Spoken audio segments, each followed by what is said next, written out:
ஹல்லேலூயா. கர்த்தர் இந்த நாளிலே முதலாவதாக ஏசாயா எழுதின தீர்க்கதரிசன புத்தகம் 30ஆம் அதிகாரம் 19வது வசனம். சீயோனை சேர்ந்த ஜனங்கள், சீயோனை சேர்ந்த ஜனங்கள் எருசலேமில் வாசமாய் இருப்பார்கள். நல்ல கவனிங்க. சியோன் என்று சொன்னால் யாரு? சத்தமா சொல்லுங்க. ரட்சிக்கப்பட்ட ஜனங்கள் எங்கே வாசமாயிருக்கிறார்கள்? என்ன கவனிக்கணும்? சியோன் குமாரத்தி, எருசலேம் குமாரத்தி. சியோன் குமாரத்தினா ரட்சிக்கப்பட்ட கூட்டம், எருசலேம் குமாரத்தினா ரட்சிக்கப்படாத கூட்டம்.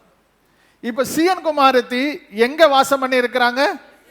ரட்சிக்கப்படாத கூட்டத்தில். இந்த ரட்சிக்கப்படாத இந்த உலகத்தில் நீங்களும் நானும் வாசம் பண்ணி கொண்டிருக்கிறோம். நாம் ரட்சிக்கப்பட்டோம், ஆனா நம்ம தங்குகிற இடம் எங்க? எருசலேமிலே தங்கி இருக்கிறோம். எருசலேம் குமாரத்தின் இங்களே என்னை குறித்து அழுகிறீர்கள் என்று சொல்லுகிறது போல, இன்றைக்கு ரட்சிக்கப்படாத ஒரு தேசத்துல நம்ம ரட்சிக்கப்பட்டவளா இயேசு நம்மை இந்த பூமியில வச்சிருக்கிறார். ஆமீன் சொல்லுங்க. ரட்சிக்கப்பட்ட தேவ பிள்ளைகள் சீயோன் குமாரத்தியை எருசலேமிலே கர்த்தர் வச்சிருக்கிறார். வச்சிருந்துட்டு என்ன சொல்றாரு பாருங்க, இனி நீ அழுது கொண்டிருக்க மாட்டாய். அப்போ இந்த எருசலேமிலே இந்த பூமியில நம்ம வாழும்போது நமக்கு என்ன உண்டாகும்? சத்தமா சொல்லுங்க. அழுக, கண்ணீர், துக்கம் எல்லாம் நிரம்பி ஒவ்வொரு நாளும் நிறைய பேரு ஸ்தோத்திரம். தாவீது சொல்லும்போது, கண்ணீரே என் படுக்கையாகிவிட்டது, முழுவதும் என் தலையணை முழுவதும் நனைஞ்சு போயிடுச்சு, என் பெட்டு முழுவதும் நனைஞ்சு போச்சு. கண்ணீரே சில குடும்பங்களில வாழ்க்கையா இருக்கிறது. எப்ப பார்த்தாலும் அழுது கொண்டிருக்கிற அனுபவம். அழுகையின் பள்ளத்தாக்கிலே நடந்து பைபிள் சொல்லுகிறது பாருங்க. ஏசாயாவின் சங்கீதத்தின் புத்தகம் 84வது சங்கீதம் 6வது வசனத்துல கர்த்தர் என்ன சொல்றாரு? அழுகையின் பள்ளத்தாக்கில் உருவ நடந்து அதை நீரூற்றாக்கி கொள்ளுகிறார்கள். அப்படி என்றால் அழுது கொண்டிருக்கிற உன்னை பார்த்து கர்த்தர் சொல்றாரு, இனி நீ அழ வேண்டாம். ஆமென். ஆண்டவர் இனி அழுது கொண்டிருக்கிறவர்களை பார்த்து, இன்றைக்கு கண்ணீர் வடித்துக் கொண்டிருக்கிறவர்களை பார்த்து, துன்பத்தை பார்த்து, கணவனை நினைச்சு, மனைவியை நினைச்சு, பிள்ளைகளை நினைச்சு, குடும்ப வருமானத்தை நினைச்சு, வியாதியை நினைச்சு, பலவீனத்தை நினைச்சு, மற்றவர்கள் செய்கிற தீங்குகளை நினைத்து அழுது கொண்டிருக்கிற உன்னை பார்த்து இந்த கால வேளையில முதல் வாரத்தில் இனி நீ அழ வேண்டாம் என்று கர்த்தர் சொல்லுகிறார். ஏசாயாவின் புத்தகத்துக்கு நீங்கள் திரும்பி வருவீர்களானால் 65:19 ஒரு வார்த்தை இருக்கிறது, நீங்கள் வாசிக்க விரும்புகிறேன். கடைசி பாகத்திலே சொல்லப்பட்டிருக்கிறது, அழுகையின் சத்தமும் கூக்குரலின் சத்தமும் அதில் இனி கேட்கப்படுவது இல்லை. கரங்களை தட்டி கர்த்தரை மகிமைப்படுத்துங்க. இனி நீ அழுது கொண்டீரோ என்ற வார்த்தை சொல்லும் போது கர்த்தர் இங்கே சொல்லுகிறார். என்ன சொல்லுகிறார்? அழுகையின் சத்தம், இனி அழுகையின் சத்தமும் கூக்குரலின் சத்தமும் அதில் இனி கேட்கப்படுவது இல்லை. இன்னைக்கு நம்புங்க, விசுவாசிங்க, இனி நீ அழ வேண்டிய ஒரு நபர் கிடையாது. ஒரு மகள், ஒரு மகனை பார்த்து கர்த்தர் சொல்றாரு, இனி நீ அழ வேண்டாம். அப்ப அழுததற்கெல்லாம் என்ன ஐயா பலன்? கர்த்தர் இந்த மாசத்தில் பலனை கொடுக்க போறாரு. கடந்த நாட்களில் நீ கண்ணீர் வடித்ததும், கடந்த நாட்களில் நீ வேதனைப்பட்டது, இன்றைக்கு மாசத்துல இந்த நாளில் கர்த்தர் ஒரு வார்த்தை சங்கீதத்தில் போட்டு விட்டார், உன் கண்ணீர் எல்லாம் என்ன சொன்னாரு? அவருடைய துருத்தியில கர்த்தர் வச்சிருக்கிறார். ஒரு சொட்டு கண்ணீர் கூட ஆண்டவர் விருதாவாய் விடல. எல்லா கண்ணீருக்கும் கர்த்தர் பலன் உண்டு என்று விசுவாசிங்க. எல்லா கண்ணீருக்கும் கர்த்தர் பலன் உண்டு என்று விசுவாசிங்க. தேவன் சொல்லும் போது, ஆண்டவராகிய தேவன் அதை சொல்லும் போது கேட்கிறதை கவனியுங்கள். ஆண்டுடைய வசனம் சொல்லுகிறது, வெளிப்படுத்தல் விசேஷம் 7ஆம் அதிகாரம் 17வது வசனத்தில் ஒரு வார்த்தை இப்படியாய் சொல்லுகிறது. 7:17 வாசிக்க கேட்போமா? சிங்காசனத்தின் மத்தியில் இருக்கிற ஆட்டுக்குட்டியானவரே, அவர்களை மேய்த்து இவர்கள் ஜீவ தண்ணீர் உள்ள ஊற்றருகே நடத்தி கொண்டு போவார்.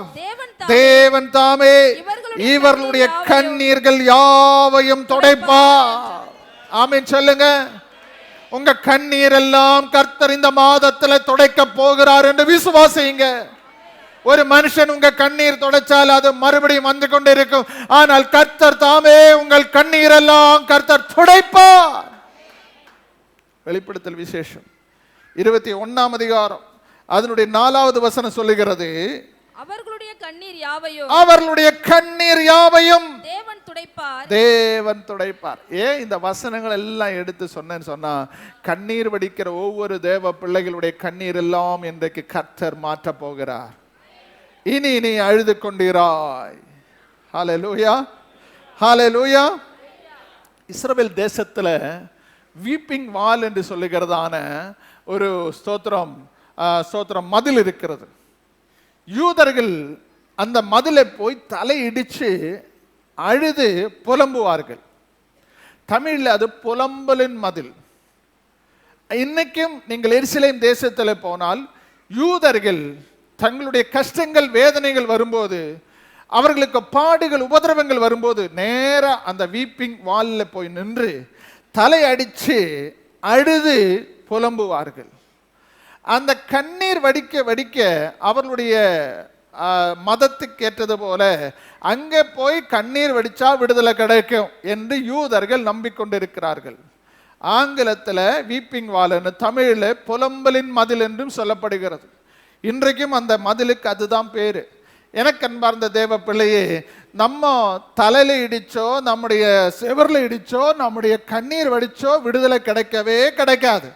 கர்த்தர் ஒருவரிடத்தில் என் கண்ணீரை ஊற்றினேன், கர்த்தர் எனக்கு விடுதலை கொடுத்தால். பைபிள் 1 சாமுவேல் 1:7 சொல்லுகிறது, அவள் கர்த்தரிடத்தில் அழுதால் கர்த்தர் அவளுக்கு குழந்தையை கொடுத்தார். தேவ சமூகத்தில் ஒரு பிள்ளை அழுது ஜெபிப்பீர்களானால் நிச்சயம் அதற்கு பதில் உண்டு. நீ அழுது தேவ சமூகத்தில் ஜெபிச்சு பாரு, அந்த அழுகை கர்த்தர் மறுதலித்து போக மாட்டார். அந்த கண்ணீருக்கு கர்த்தர் பதிலை தருகிறவர்.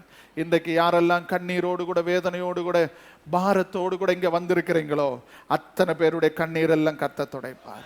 ஒருவேளை உங்க வியாதி நினைச்சு நீங்க அழுது கொண்டு இருக்கலாம், ஒருவேளை உங்க பிள்ளைகளை நினைச்சு நீ அழுது கொண்டு இருக்கலாம், ஒருவேளை உங்க கணவரை நினைச்சு நீங்க அழுது கொண்டு இருக்கலாம். எப்படியோ ஒரு பொருளாதாரத்தை நினைச்சோ, கடன் பிரச்சனை நினைச்சோ, ஸ்தோத்திரம் மற்றவர்கள் செய்கிற தீங்க நினைச்சோ நீ அழுது கொண்டு இருக்கலாம். ஆனா கர்த்தர் சொல்றாரு, இன்றைக்கு உன்னுடைய கண்களில் இருக்கிற கண்ணீர் யாவையும் கர்த்தர் துடைப்பார். நம்புறீங்களா? ஹல்லேலூயா, ஹல்லேலூயா. கர்த்தருடைய நாமத்துக்கு ஸ்தோத்திரம். இரண்டாவதாக, இனி நான் அடிமை அல்ல. ஏன்? கலாத்தியர் எழுதின நிருபம் 4ஆம் அதிகாரம் 7வது வசனத்தை திருப்பிக் கொள்ளுங்க. 4ஆம் அதிகாரம் 7வது வசனத்துல ஒரு வார்த்தை இப்படியாய் சொல்லுகிறார் பவுல் அப்போஸ்தலன். நிருபம் எழுதும் போது, ஆகையால் இனி நீ அடிமையாயிராமல் இதுவரையும் நீ என்னவாயிருந்தாய்? அடிமையாயிருந்தாய். அது வாசிங்க. நீ புத்திரனே ஆனால், நீ புத்திரனானால் கிறிஸ்து மூலமாய் தேவனுடைய சுதந்திர புத்திரனுமாய் இருக்கிறாய். நீ என்னவாய் இருக்கிறாய்? சுதந்திர புத்திரன். நீ இப்ப அடிமை அல்ல, நீ சுதந்திரனானபடியினால் கிறிஸ்து மூலமாய் தேவனுடைய சுதந்திரனுமாய் இருக்கிறாய், சுதந்திரவாளியாய் இருக்கிறார். ஆமென். Praise the Lord. அடிமை வேற, சுதந்திரவாளி வேற. ஆபிரகாமினுடைய வீட்டில் நிறைய அடிமைகள் இருந்தாங்க, நிறைய வேலைக்காரர்கள் இருந்தாங்க. சுதந்திரவாளின்னு சொல்றதுக்கு ஒண்ணுதான் இருக்கு. யாரு? சத்தமா சொல்லுங்க. ஈசாக். இஸ்மவேல் கூட ஆபிரகாம் மூலமாய் பிறந்தாலும் அம்மா வேறையா இருக்கிறபடினாலும் சுதந்திரவாளி அல்ல. சுதந்திரவாளி யாரு? தன்னுடைய குடும்பத்தில், தன்னுடைய ரத்தத்தில், தன் கணவன் மனைவியினுடைய ரத்தத்தில் பிறந்த குழந்தை தான் அந்த குடும்பத்துக்கு சுதந்திரவாளி. ஹல்லேலூயா. இன்றைக்கு கால வேளையில வந்திருக்கிற தேவ பிள்ளையே, இனி நீ அடிமை அல்ல. ஆண்டவர் என்ன சொல்றாரு? உன்னை அடிமைத்தனத்திலிருந்து விடுதலை ஆக்கும்படி ஆண்டவராக இயேசு அடிமையின் ரூபம் எடுத்தார். என்ன ரூபம்? நமக்கு என்னவா கொடுத்தாரு? நம்மை சுதந்திரவாளி ஆக்கும்படி இயேசு நமக்காக அடிமையின் ரூபம் எடுத்தார். இன்றைக்கு நம்ம அடிமை என்று சொன்னால் என்ன சொல்லுகிறோம்?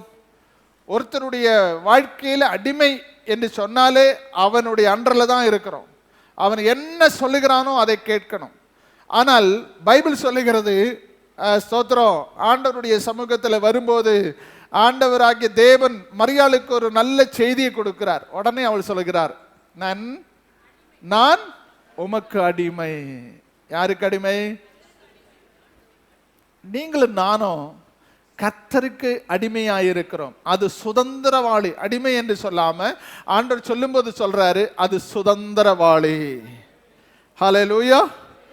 அதே கலாத்தியர் 3:18 அன்றியும் சுதந்திரமானது நியாயப்பிரமாணத்தினாலே உண்டானால் வாக்குத்தத்தத்தினாலே உண்டாயிருக்கிறது. தேவன் அதை ஆபிரகாமுக்கு வாக்குத்தத்தம் பண்ணினார். அப்ப நீங்களும் நானும் சுதந்திரவாளி என்று சொன்னால் வாக்குத்தத்தத்தின் பிள்ளைகள். சத்தமா சொல்லுங்க. ஒவ்வொரு மாசம் சபையில வாக்குத்தத்தம் கொடுக்கிறோம். அந்த வாக்குத்தத்தத்தை ரிசீவ் பண்ணுகிறவங்க யாரு? சுதந்திரவாளிகள். ஹல்லேலூயா. இன்னொன்று சொல்லப்போனா வாக்குத்தத்தத்தின் சந்ததிகள்.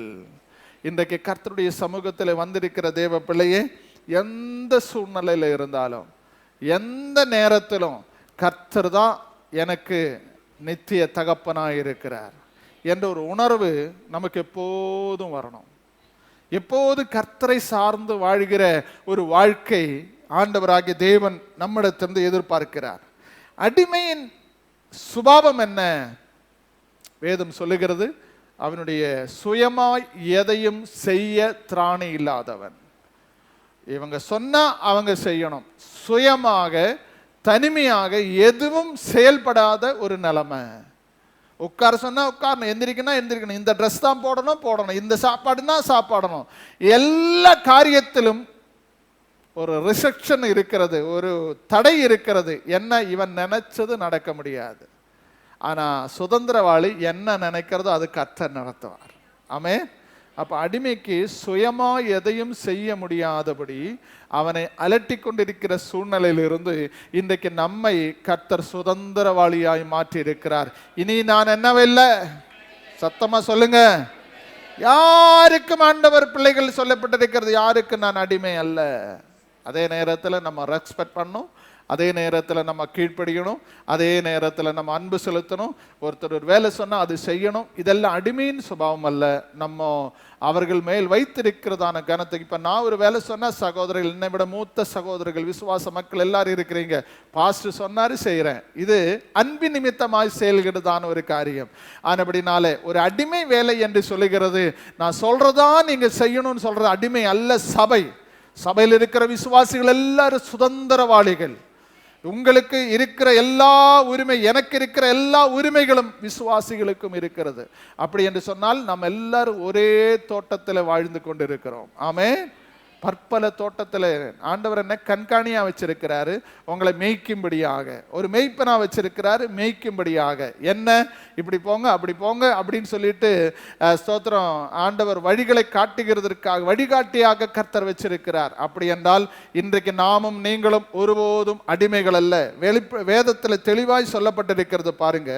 கொலோசர் எழுதின நிருபம் 3ஆம் அதிகாரம் 11வது வசனத்துல, அதிலே கிரேக்கன் என்றும் யூதன் என்றும் இல்லை, விருத்த சேதனம் உள்ளவன் என்றும் விருத்த சேதனம் இல்லாதவன் என்றும் இல்லை, புறஜாதியான் என்றும் புறதேசத்தான் ஒன்றும் இல்லை, அடிமை என்றும் சுயாதீனன் என்றும் இல்லை, கிறிஸ்துவே எல்லாரிலும் எல்லாமுமாய் இருக்கிறார். அப்ப சபை எப்படி? யாருக்கும் யார் அடிமை அல்ல. ஆமென். அங்கே கருப்பு இல்லை, சிகப்பு இல்லை, படித்தவன் இல்லை, படிக்காதவன், ஏழைன்னு இல்லை, பணம் இல்லை, பணக்காரன் இல்லை, ஸ்தோத்திரம், கோத்திரம், சபை, ஜாதி, பந்தம், இது ஒண்ணுமே கிடையாது. சபை எல்லாம் ஒரே நிலைமையில போயிட்டு இருக்கு. அல்லேலூயா. எப்போது சபை மீட்டெடுக்கப்பட்ட சபை கர்த்தர் பார்வையில் எல்லாரும் ஒன்னா தான் பார்க்கிறோம், வேறு வித்தியாசம் இல்லை. அவங்க கிரியையில தான் கர்த்தர் வித்தியாசத்தை காண்பிக்கிறார். ஆண்டவராகிய தேவன் சபையில ஒரே விசுவாச மார்க்கத்தாராய் தான் கர்த்தர் பார்க்கிறார். இன்னும் சொல்ல போனா சபை ஒரு சரீரம். தலை யாரு? சத்தமா சொல்லுங்க. தலை கிறிஸ்து, சரீரம் நம்முடைய சபை. அப்ப இந்த சரீரத்தில் பல அவயவங்கள் இருக்கிறது. ஆண்டவர் உங்களை ஒரு அவயவமா வச்சிருக்கிறார், எங்களை ஒரு அவயவமா வச்சிருக்கிறார். இதெல்லாம் சேர்ந்து செயல்படும் போதுதான் அந்த சரீரம் இயங்கி கொண்டிருக்கிறது. அப்ப தலை இல்லாம சரீரம் மட்டும் இயங்காது. அப்ப கர்த்தர் இல்லாம சபை இயங்கவே இயங்காது. அல்லேலூயா. அதனால தான் ஆண்டவர் சொல்லும்போது 1 கொரிந்தியர் நிருபத்தில் தெளிவாக எழுதப்பட்டிருக்கிறது. 7ஆம் அதிகாரம் 22, 23 வசனத்துல அவனவன் தான் அழைக்கப்பட்ட நிலைமையிலே நிலைத்திருக்க கடவன். அவனவன் அழைக்கப்பட்ட நிலைமையில நிலைச்சிருக்கணும். அடிமையாய் நீ அழைக்கப்பட்டிருந்தாயா கவலைப்படாதே. நீ சுயாதீனனா இருக்க கூடுமானால் அதை நலம் என்று அனுசரித்துக் கொள். அது நலம் என்று அனுசரித்துக் கொள். கர்த்தருக்குள் அழைக்கப்பட்ட அடிமையானவன் கர்த்தருடைய சுயாதீனனா இருக்கிறான். அப்படியே அழைக்கப்பட்ட சுயாதீனன் கிறிஸ்தனுடைய அடிமையா இருக்கிறான். போதும். அப்ப நம்ம எல்லாரும் இன்னைக்கு சுயாதீனமா இருந்து கர்த்தருக்கு என்னவா இருக்கிறோம்? ஸ்தோத்திரம் சொல்லுங்க. கர்த்தருடைய வசனத்துக்கு நாம் அடிமைப்பட்டு இருக்கிறோம். இன்றைக்கு கர்த்தர் நம்மை அப்படி ஒரு தரிசனத்தை கொடுத்திருக்கிறார். இனி யாருக்கும் நீங்கள் யாரும் இல்ல. சத்தமா சொல்லுங்க. கர்த்தர் ஒருவருக்கே நீங்கள் அடிமைகள். தேவன் மாத்திரம்தான் உங்களுடைய எஜமானன். ஆண்டவர் மாத்திரம்தான் உங்களை வழி நடத்தி கொண்டிருக்கிறார். எங்களை கண்காணியாக வச்சிருந்தால் நாங்கள் ஒரு நாள் மறைந்து போய் விடுவோம். ஆனால் என்றென்றும் உங்களோடு கூட இருக்கிற அந்த பிதாவாய் இருக்கிற தேவன் உங்களுக்கு சுயாதீனத்தின் ஆவியை கொடுத்து உங்களை பலப்படுத்துகிறார். 3, இனி நீ அலைவதில்லை. ஆமென். அலைஞ்சு திரிஞ்சு அலையிறது, அங்க போவாங்க இங்க போன சிலவங்களை எங்க பார்த்தாலும் பார்க்கலாம். அலைஞ்சு திரிஞ்சு நடக்கிற அனுபவம். இஸ்ரவேல் மக்களை ஏன் அலைய விட்டாங்க? சத்தமா சொல்லுங்க. 40 நாளை கொண்டு போய் சேர வேண்டிய எகிப்திலிருந்து கனான் தேசத்தில் சேர வேண்டிய இடத்துல 40 வருஷத்தை கொடுத்தார்கள். ஏன் கொடுத்தார்கள்? ஏன் கொடுத்தார்கள்? ஏன் அலைய விட்டாங்க? இவர்கள் வணங்கா கழுத்துள்ளவர்கள் என்பதை கர்த்தர் கண்டார். ஆமென். எகிப்தில் அடிமைத்தனத்திலிருந்து வெளியே வந்தாங்க. ஆனா எகிப்தை விட்டு வெளியே வரல. ஆமென். என்ன பண்ணிட்டாங்க?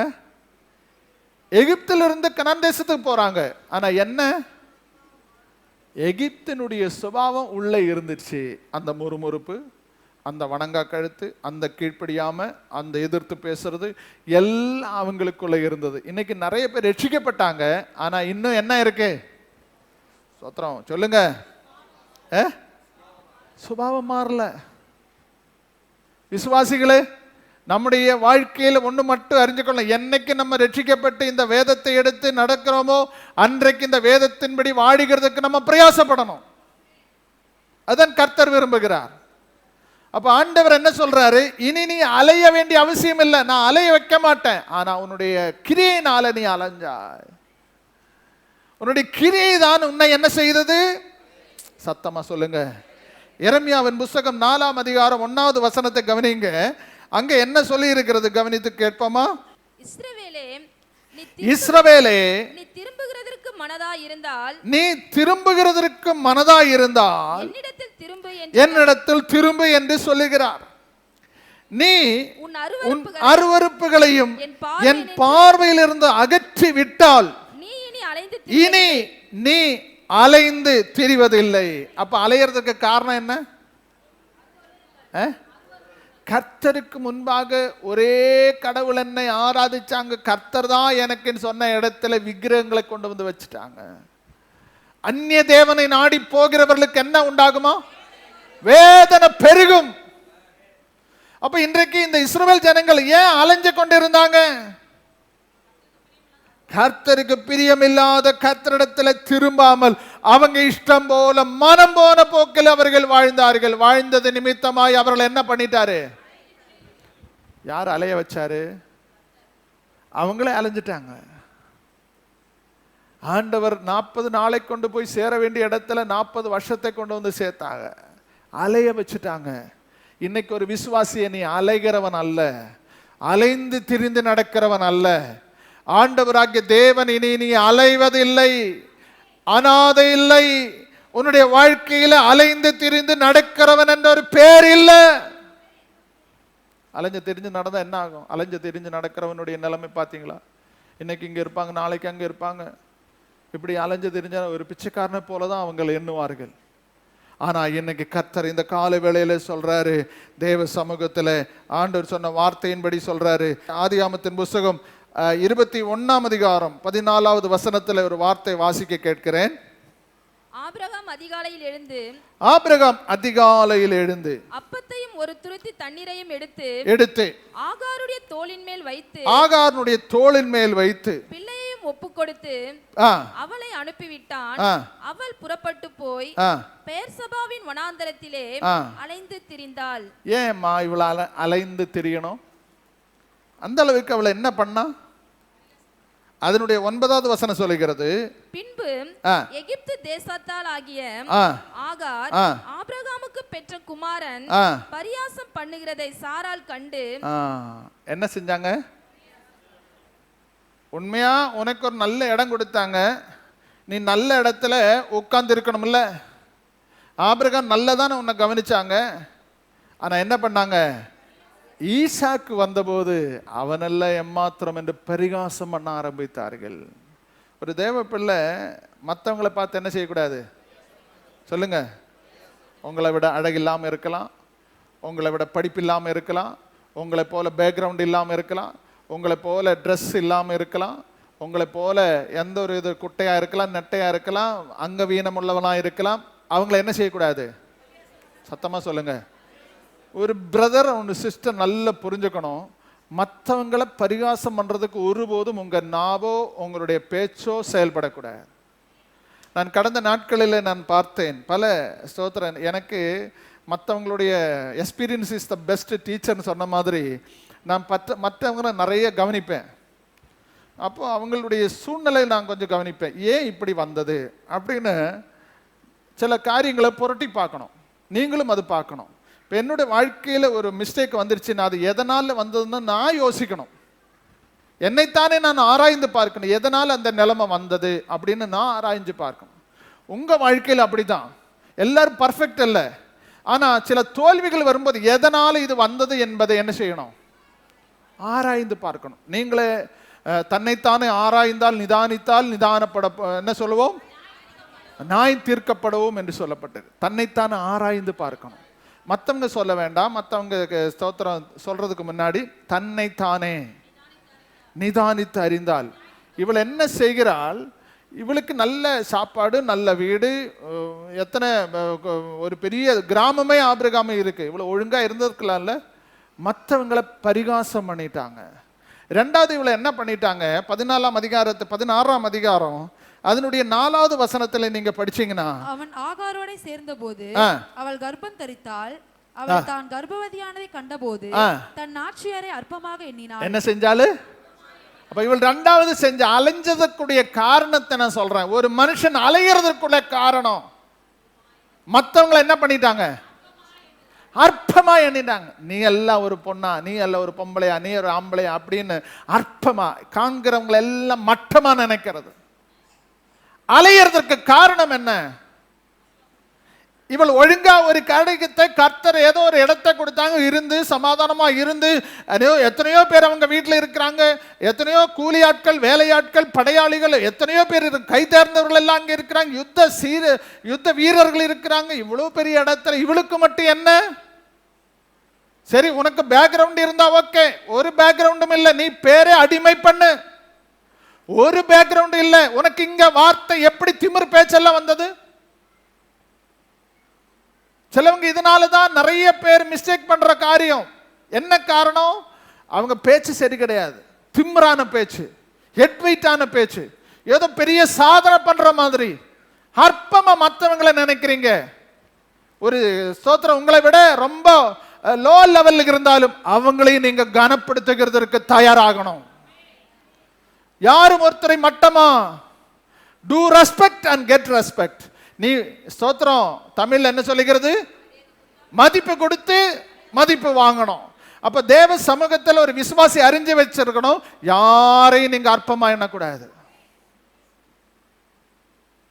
ஒரு வயதான சகோதரி நடக்க முடியல வந்துடுச்சுன்னா அவங்கள பார்த்தோன்னு இறக்கம் பிடிச்சு அவங்கள கையை பிடிச்சு உட்கார வைக்கிறதோ நடக்க வைக்கிறதோ அது நீங்க பிரயாசப்படணும். ஈவன் ஜென்ஸ் அண்ட் லேடிஸ், தேவ சமூகத்தில் நம்மால என்னென்ன செய்ய முடியுமோ அத்தனையும் மற்றவர்களுக்கு ஒரு இரக்கம் காட்டுகிற குணம் நமக்குள்ள இருக்கணும். மற்றவங்களை விளையாட்டாக களியாட்டாக நம்ம எண்ணக்கூடாது. கேலி கிண்டல் பண்ணக்கூடாது. மீமிக்ஸ் பண்ணக்கூடாது. ஒருத்தனை வச்சு ஒரு தேவ பிள்ளை எப்போதும் அது நல்ல ஜாக்கிரதையா இருக்கணும். அலையறதற்கு காரணம் என்ன? அங்கதான் இருக்கு. மற்றவங்களை பரிகாசம் பண்றது, அற்பமா என்றது, நான் என்ன பெரிய ஆளு, இவங்க ஒண்ணுமே இல்லாத மாதிரியும் நிலைமை போச்சு. அடுத்த ஜெனரேஷன் சபிக்கப்பட்ட ஜெனரேஷனாய் மாறி போயிட்டு. ஆனால் தேவன் இந்த காலை வேளையில சொல்றாரு, இனி நீ அலைய வேண்டியதில்லை. ஓசியாவின் புஸ்தகத்துல தெளிவா போட்டிருக்கு பாருங்க, 7ஆம் அதிகாரம் 13வது வசனத்துல, அவர்கள் என்னை விட்டு அலைந்து திரிகிறபடியினால், என்னை விட்டதினால என்ன செய்கிறார்கள்? அவர்களுக்கு ஐயோ. ஒரு தேவ பிள்ளை கர்த்தரை விட்டு விலகி போனா என்ன செய்வோம்? அலைந்து திரிந்துருவார்கள். கர்த்தரை விட்டு, கர்த்தர் சமூகத்தை விட்டு தூரமாய் போனா அலைகிற கூட்டத்துல கர்த்தர் சேர்ப்பார். இந்த காலை வேளையில கர்த்தர் 1ஆம் தேதி 1ஆம் வாரத்துல சொல்றாரு, இனி நீ சத்தமா சொல்லுங்க, அற்பமாக மற்றவர்களை எண்ணுகிறதிலும் மற்றவர்களை நிதிக்கிறதில் அநேக வசனங்கள் இருக்க, நேரம் இல்லாதனால கடந்து செல்கிறேன். இனி நீ ஸ்தோத்திரம், இனி நீ அலைவதில்லை. 4ஆவதாக, இனி நீ அவமானப்படுவதில்லை. ஏசாயாவின் புஸ்தகம் 29:22வது வசனம். ஆகையால் ஆபிரகாமை மீட்டுக்கொண்ட கர்த்தர், ஆபிரகாமை மீட்டுக்கொண்ட கர்த்தர் யாக்கோபின் வம்சத்தை குறித்து, யாக்கோபின் வம்சத்தை குறித்து, இனி யாக்கோபு வெட்கப்படுவதில்லை, இனி யாக்கோபு வெட்கப்படுவதில்லை, இனி அவன் முகம் அது செத்து போவதில்லை. அது ஒரிஜினல் டிரான்ஸ்லேஷன், வெட்கப்படுகிறதுக்கு பதிலாக அவமானப்படுவதில்லை. ஆமே சொல்லுங்க. இனி நீ அவமானம் என்று சொன்னால் என்ன? ஒரு அவமானம் நமக்கு வந்துருச்சு, என்ன சொல்லுவாங்க? எதனால் அவமானம் வருது? ஏசாயாவின் புஸ்தகம் 49:23 பாருங்க. 49:23. ராஜாக்கள் உன்னை வளர்க்கும் தந்தைகளும் அவர்களுடைய நாய்கள் உன் கை தாய்களுமாய் இருப்பார்கள். தரையிலே முகம் குப்புற விழுந்து உன்னை பணிந்து உன் கால்களின் தூளை நக்குவார்கள். நான் கர்த்தர், நான் கர்த்தர், எனக்கு காத்திருக்கிறவர்கள் வெட்கப்படுவதில்லை என்பதை அப்பொழுது அறிந்து கொள்வார். அவமானப்பட்டவர்களுடைய நிலைமையை 54:4 கூட வாசிங்க. 54:4 அங்க என்ன சொல்லப்பட்டிருக்கிறது? பயப்படாதே, நீ வெட்கப்படுவதில்லை, இனி நீ வெட்கப்படுவதில்லை. அதுல நீங்க வாசிக்கணும், வெட்கப்படுகிற இடத்துல எல்லாம் அவமானப்படுவதில்லை, இனி நீ அவமானப்படுவதில்லை, நாணாதே, நீ லட்சை அடைவதில்லை, உன் வாலிபத்தின் வெட்கத்தை மறந்து உன் விதவையாய் இருந்த நிந்தையை இனி நினையாதிருப்பா. ஆமென். அவமானங்களும் நிந்தைகளும் நம்முடைய வாழ்க்கையில இனி வருவதில்லை. ஹல்லேலூயா. இங்கே சொல்லப்பட்டிருக்கிறது, இனி நீ அவமானப்படுவதில்லை. யார் அவமானப்படுவார்? நீதிமொழிகளின் புஸ்தகம் 18:3 என்ன சொல்லுது? 18:3 அந்த வார்த்தை வாசிங்க. துன்மார்க்கர் வர அவமானம் வரும், துன்மார்க்கன் வர அவமானம் வரும், அவமானத்தோட நிந்தையும் வரும். அப்ப யாருக்கு அவமானம் உண்டாகும்? சத்தமா சொல்லுங்க. துன்மார்க்கனுக்கு அவமானமும் நிந்தையும் உண்டாகும். இனி நீ அவமானப்படுவதில்லை. எரேமியாவின் புஸ்தகம் 3ஆம் அதிகாரம் 25வது வசனம் என்ன சொல்லுகிறது? கர்த்தர் உன் ஆக்கினிகளை அகற்றி உன் சத்துருக்களை விலக்கி விட்டார். கர்த்தர் உன் நடுவில் இருக்கிறார். அப்ப ஏன் தீங்கு காண மாட்டா? உங்க குடும்பத்தின் மைய பகுதியில் கர்த்தரை வச்சுக்கணும். நிறைய பேர் ஓரத்தில் வச்சிருக்கிறாங்க. ஊறுகாய் மாதிரி நிறைய சாப்பாடு பொருள் இருக்கு, சாப்பிட்ற ஆகார பொருள் இருக்கு. நம்ம ஊறுகாய் எங்க வைப்போம்? 2 கரண்டி எடுத்தா வைப்போம். ஒரு ஓரமா இந்த கரண்டி திருப்பி வச்சு பார்த்துருக்கீங்களா நீங்க? ஊறுகாய் போடும்போது இப்படி போட வேண்டிய கரண்டி நேராக திருப்பி வச்சு அந்த கரண்டின்னு இருந்து சிம்ம எடுத்துட்டு போடுவாங்க. இன்னைக்கு நிறைய பேர் ஆவிக்குரிய பிள்ளைகள் அதான் தொட்டுறதுக்காக சர்ச்சுக்கு வரணும்னு தெரியணும். ஆண்டவர் எல்லாம் செஞ்சிடணும். அப்படியெல்லாம் செய்யற இழிச்சவாயும் கிடையாது ஆண்டவர். ஏதோ ஊறுகாய் மாதிரி தொட்டுக்கிறதுக்கு தான் சர்ச்சுக்கு வர்றியா? தீங்கு ஏன் வருதையா? நினைச்சு பாரு, நான் ஒழுங்கா சர்ச்சுக்கு போறானா?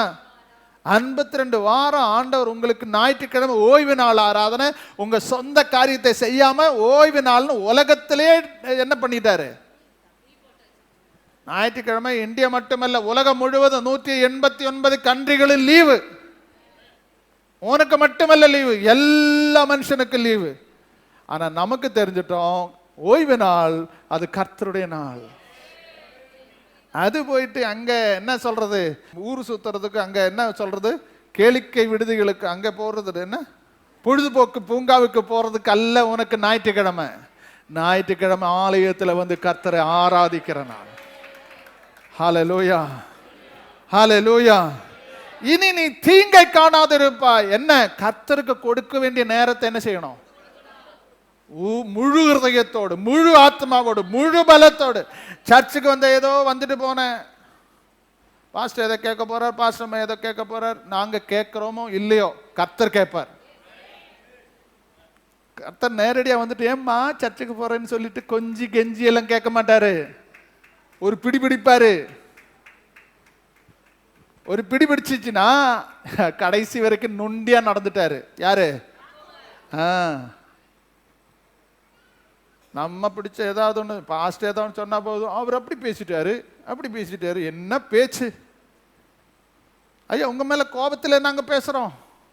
ஒழுங்கா சர்ச்சுக்கு வாமா, ஒழுங்கா ஆராதனைக்கு வாமா, ஒழுங்கா ஜபத்துக்கு வாங்கம்மா. எதுக்கு?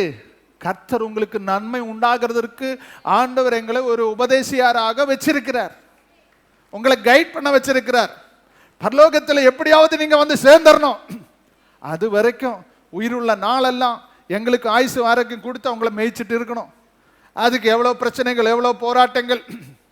அப்போ நல்லா புரிஞ்சு பாருங்க, நம்ம சிநேகிக்கிறவங்க, நம்மளை நேசிக்கிறவர்கள், நாம் நேசிக்கிறவர்கள் திடீரென்று போயிடுவார்கள். அப்போ நம்ம என்ன சொல்றோம்? அதனால தான் எல்லாரை விட அதிகமாக யாரை நேசிக்கணும்?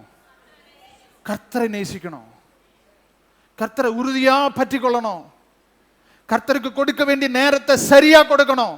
தீங்கு வரவே வராது. சத்தமா சொல்லுங்க. இனி தீங்கை, இனி உனக்கு தீங்கு காண்பதில்லை. கர்த்தருடைய நேரத்தை கர்த்தருக்கு கொடுத்துருங்க. அதை குறைக்காம கொடுங்க. அதை நல்ல வைராக்கியமா கொடுங்க. நல்ல கைத்தட்டி பாடுங்க. பரிசுத்த ஆவியானவர் உங்களுக்குள்ள நிரம்பட்டும். ஆவியானுடைய வல்லமை உங்க மேல நிரம்பட்டும்.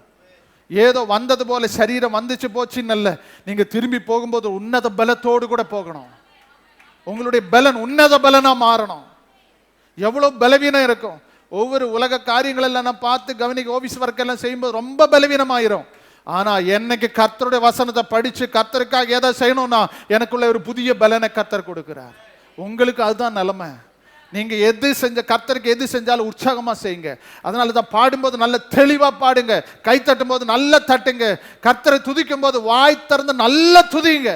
இதெல்லாம் உள்ளுக்குள்ள இருக்கிற மனுஷனை நீங்க பலப்படுத்தி கொண்டு வருகிறது. உள்ளுக்குள்ள இருக்கிற மனுஷன் உங்களுக்குள்ள அனல் பற்றி எரிகிறது. அதனால தான் கர்த்தருக்கு கொடுக்க வேண்டிய அந்த நேரத்தை சரியா பயன்படுத்துங்க. தீங்கை, சத்தமா சொல்லுங்க, இனி தீங்கை நீ காண்பதே இல்லை. ஹல்லேலூயா, ஹல்லேலூயா. எசாயாவின் புத்தகம் 11:9 என்ன சொல்லுகிறது கவனிங்க. 11:9 சொல்லப்பட்டிருக்கிறது. அந்த வசனத்தை படிங்க. என் பரிசுத்த பர்வதமெங்கும், என் பரிசுத்த பர்வதமெங்கும் தீங்கு செய்வார் இல்லை, கேடு செய்வாரும் இல்லை, கேடு செய்வாரும் இல்லை. சமுத்திரம் ஜலத்தினால் நிறைந்திருக்கிறது போல் பூமி கர்த்தரை அறிகிற அறிவினால் நிறைந்திருக்கும். போதும். என் பரிசுத்த சபை முழுவதும், விசுவாசிகள் முழுவதும் தீங்கு செய்வார் இல்லை. இன்று கண்ட சத்துருக்களை இனி நீ ஒருபோதும் காண மாட்டாய். உனக்கு எதிராக எழும்புகிற ஆயுதங்கள் வாய்க்காதே போகும். ஒரு வழியாய் வந்தவர்கள் 7 வழியாய் ஓடி போவார்கள். எத்தனை பேச்சு, எத்தனை பேசுறது. கர்த்தர் கூட இருக்கிறார். ஹல்லேலூயா, ஹல்லேலூயா. 1000 குடத்தினுடைய வாய் கட்டலாம், ஆனா ஒரு மனுஷனுடைய வாய் நம்மால கட்ட முடியாது. அதனால நல்ல புரிஞ்சுக்கொள்ளுங்க. எத்தனை விளமா ஏளனமாய் பேசுவார்கள், எவ்வளவு விரோதமாய் பேசுவார்கள், எத்தனையோ காரியங்கள் பேசுவார்கள். நம்ம கர்த்தருக்காக செய்யறத செஞ்சுட்டே இருக்கணும். நம்ம யாரும் மனுஷனுக்காக எதையும் செய்யலை. எவ்வளோ கஷ்டங்கள் இருக்கு, நஷ்டங்கள் இருக்கு, ஏற்றத்தாழ்வுகள் இருக்கு. ஆனாலும் கர்த்தருக்கென்று ஒரு நிறைவை எனக்கு கர்த்தர் கொடுத்திருக்கிறார். அதுதான் உங்களுக்கு எங்களுக்கு கர்த்தர் கொடுத்த பொக்கிஷம். ஹல்லேலூயா. ஆண்டவருடைய வசனம் சொல்லி, இந்த பூமியில நீங்கள் எதை கட்டுகிறீர்களோ அது பரலோகத்திலும் கட்டப்பட்டு இருக்கும். இப்ப நீங்க கர்த்தருக்கு என்று ஒரு ஆலயம் கட்டினா பரலோகத்தில் உங்களுக்கு அழகான வீட்டை கர்த்தர் கட்டுவார். ஆமீன் சொல்லுங்களேன். நீங்க இந்த பூமியில உங்க வீட்டை விட ஆலயத்துக்கு நீங்க முக்கியத்துவம் கொடுத்தா, பரலோகத்துல இங்க இருக்கிற வீட்டை விட 10 மடங்கு அழகான ஒரு வீடு. I will make a prepare a mansion for you. நான் உங்களுக்காக ஒரு அரண்மனை ஆயத்தப்படுத்தி வச்சிருக்கிறேன். ஹalleluya, ஹalleluya. அதனால தான் நான் மேலே ஸ்தோத்திரம் என்னுடைய ஆவிக்குரிய கனவில பார்த்து கொண்டே இருக்கிறேன். இந்த கீழே இருக்கிற ஆலயத்தை விட 10 மடங்கு அழகான ஒரு ஆலயத்தை கர்த்தர் மேல நமக்கு தரப்போகிறார். ஹalleluya. ஏன் எந்த வீட்டை மற்ற காரியங்களை அழகுபடுத்துகிறத விட ஆலயத்தினுடைய நன்மை எனக்குள்ளே காணப்படணும்னா அவ்வளவு அழகான ஒரு ஆலயத்தை கர்த்தர் நமக்கு தரப்போகிறார். நம்முடைய எண்ணங்கள், யோசனைகள், காசு இல்லை, நம்முடைய வருமானம் இல்லை, அதுக்கேற்ற சூழ்நிலை இல்லை. ஆனால் விசுவாசித்து ஸ்தோத்திரம் நாம் தரிசித்து நடவாமல் விசுவாசித்து நடக்கிறோம். கர்த்தர் செய்வார். எத்தனை பேர் நம்புறீங்க? இனி நீ தீங்கை காணாதிருப்பாய். இனி தீங்கு உன்னை நெருங்காது. இனி தீங்கு நிறைய புஸ்தகங்கள் இருக்கிறது. 27:5, 13:3, சங்கீதத்தின் புஸ்தகம் 21:7, 41:1 இந்த வசனங்கள் எல்லாம் சொல்லுகிறது. இனி தீங்கு உங்களை ஒட்ட விடமாட்டார், உங்களை நெருங்க விடமாட்டார். தீங்கு உன்னை அணுகவே அணுகாது. வாதை உன் கூடாரத்தை அணுகாது. பொல்லாப்பு உனக்கு நேரிடாது. உன் தேவனாகிய கர்த்தர் தம்முடைய தூதர்களை அனுப்பி அவர் உள்ளங்கையில் உன்னை ஏந்தி கொண்டு போகிறார். தீங்கை தாண்டி போக பண்ணுவார், தீங்கை கடந்து போக பண்ணுவார். தீங்கு உன்மேல் பொருளுவது இல்லை. இந்த வாக்கு தத்தத்தை எல்லாம் உறுதியா பிடிச்சு கொள்ளுங்க. நீங்க வாய் திறந்து சொல்லுங்க. ஆண்டவருடைய சமூகத்துல சொல்லுங்க. இனி நான் தீங்க காண மாட்டேன், இனி நீ அழ மாட்டேன், இனி நான் அலைய மாட்டேன், இனி நான் அவமானப்பட மாட்டேன், இனி நான் அடிமையா இருப்பதில்லை. இந்த வார்த்தையெல்லாம் சொல்லிக்கொண்டே இரு. சத்ரு வெட்கப்பட்டு போயிடுவான், சாத்தான் வெட்கப்பட்டு ஓடிடுவான். வருவான், தீங்கு செய்யணும்னு வருவான். ஆனா இந்த பிள்ளை மட்டும் நெருங்க முடியலன்னு சொல்லி ஓடியே போயிடுவான். கர்த்தருடைய வசனம் சொல்லி, கர்த்தருக்கு கீழ்ப்படியுங்கள், சாத்தானுக்கு எதிர்த்து நில்லுங்கள். ஆண்டவர் இந்த நாளில் உங்களுக்கு வருகிற தீங்குகள் ஒண்ணும் உங்களையோ உங்க குடும்பத்தையோ தொடாதபடி கர்த்தர் விலக்கி பாதுகாத்துக் கொள்வார்.